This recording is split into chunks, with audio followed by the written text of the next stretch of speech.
We have to discuss with EFAS, extended focus assessment with sonography for trauma.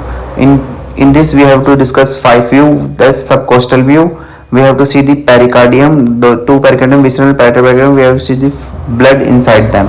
So that's positive pericardial fluid. You can see black fluid is blood. Now we have to see the right hepatorenal. We have to placing the probe according to this. Now you can see liver, right kidney and Morrison pouch.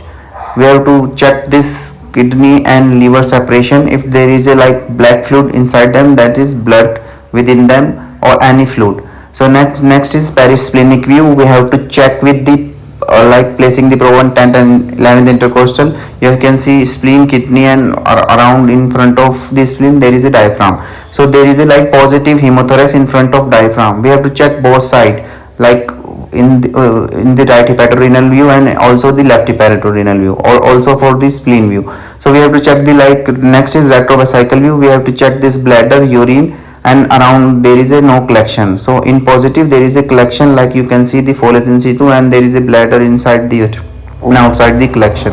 Now we have to do the Nemo scan. That's why we call extended. So we have to do the with this we have to check this pleural sliding by placing the probe on mid clavicle line, third, fourth intercostal space and also the comactales or artifact. Now then by pressing the M mode we have to check the seashore appearance, which is negative for EFAST. You can see this seashore appearance.